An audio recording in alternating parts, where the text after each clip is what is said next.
Eu queria falar um pouquinho da história dos empresários, cara, que muito... O corintiano ainda tá com aquela história na cabeça dos contratos que foram feitos pelo Duílio Monteiro Alves ao final do seu mandato e até depois das eleições. Confissão de dívida. Confissões de dívida e tudo mais. E na época das eleições você falava muito da tal da auditoria que seria feita desses contratos. Bom, você como presidente, você tem 33 funções para exercer lá, conforme o artigo 112 do Estatuto, entre elas representar o Corinthians ativo e passivamente em juízo, propor criação de comissões para verificar irregularidades, você pode convocar a Assembleia Geral, você pode convocar uma Assembleia Extraordinária no Conselho Deliberativo, enfim, fazer a coisa se mexer para que os atos do Duílio Monteiro Alves sejam apurados. O Corinthians até hoje não foi atrás disso, pelo menos formalmente, nem dentro do clube e nem fora do clube judicialmente. Por quê? Por que o Corinthians se fala nos processos de que se defendeu dos empresários, de que o Duílio teria agido com dolo ao firmar esses contratos, essas confissões, teria reavivado dívidas prescritas? Por que de um lado falar isso nos processos, mas não se mexe internamente para que ressarça o clube esse ex-presidente, que não expulse por ter tomado esses atos, já que você pode fazer, você tem caneta, você tem competência para fazer isso de acordo com o Porque o Corinthians não abre a caixa preta e branca da gestão anterior. E ele pode virar, ele vai virar membro do CORE aí por ter sido presidente, coisa que ele vai ganhar um prêmio por ter sacaneado o Corinthians. Essa é uma pergunta legal, você deveria fazer para o presidente do conselho, porque ele montou essas comissões para isso. Temos todas as comissões para isso. Só que essas comissões estão aqui para me investigar. Por que não investiga passado? Por que não começa lá de trás, então? Por que ele não investiga a Tausa? Por que não investiga o Ramírez? Por que não investiga outros contratos que foram feitos na calada da noite, depois que eu ganhei eleição, na véspera que eu ganhei eleição, contratos que o Corinthians não recebe R$1, por exemplo, de estacionamento. Nós temos um grande estacionamento que é a área da Arena, a área do Corinthians, um dos maiores estacionamentos de arena do país. Mas você entende que essa função é do presidente do Conselho? Não, foi montada as comissões. Foram montadas as comissões. Já tem essas comissões de justiça, de marketing, do esporte, de comunicação. Mas montou para quê? Só para me investigar?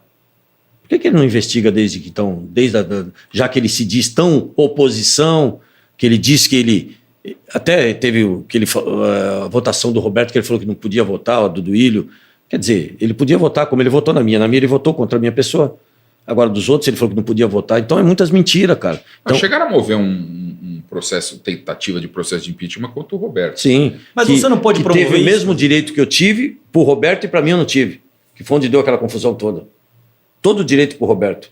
E para mim ali ele ficou 1 hora me atacando, que ele não poderia fazer isso, ele é mediador, ele é presidente do conselho, ele tinha que ser imparcial, ele tinha que chamar uma outra pessoa, ou da própria comissão de justiça dele, que fez todo esse levantamento, a própria ética, que é o principal órgão que ele diz lá, que ele desqualifica o nosso departamento de ética, no qual ele fala que tem muita responsabilidade, isso é estatutário, ele desqualifica o presidente da ética, que ele fala que é um mero consultivo, cara. Você vê como ele está contaminado, ele contaminou esse processo, ele está totalmente parcial, a coisa virou pessoal, ele não tem mais condição nenhuma de tocar esse processo, ele não vai tocar esse processo. Não vai ter a sequência aí do... Pode até ter, mas ele não tem mais capacidade moral, profissional para tocar esse processo, ele contaminou esse processo.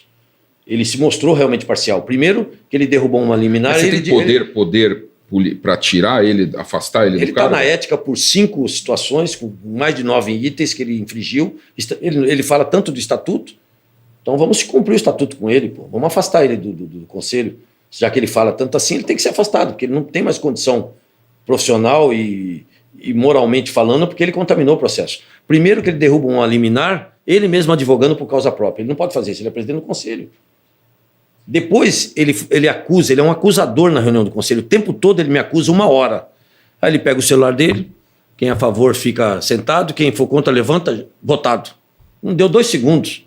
Primeiro todo mundo levantou e foi pra cima dele, cara. Porque na cabeça dele ele imaginar que ia levantar todo mundo. Isto. Aí ele faz um absurdo desse. Não dá chance, primeiro, para o presidente da ética justificar o porquê que ele pediu a suspensão. E aí existe 3 processos. O do presidente, o do segundo vice-presidente e do ex-diretor de futebol. Todos foram... O diretor de futebol pediu a suspensão do processo até o término do processo da polícia. Eles puxaram só o meu, cara. Então puxa os outros 2 também. Me dá uma justificativa. Não, puxaram só o meu. Deixaram os 2 guardados Se eles acataram o meu, por que não acataram o dos outros? Por que a suspensão dos outros vale se é o mesmo processo e para o meu não vale? Então, você está dizendo que existe uma clara perseguição dos conselheiros. Não, dos conselheiros não, do presidente do conselho. Do presidente dos conselheiros, alguns que são oposição, normal, isso faz parte, normal. Alguns. Isso foi praxe. A que se deve? Por que na época na época que foi reprovada as contas do Andrés, o presidente da ética, que era o senhor André Negão, por que ele não puxou o processo do Andrés? Por que ele ali gavetou, abafou o caso ali?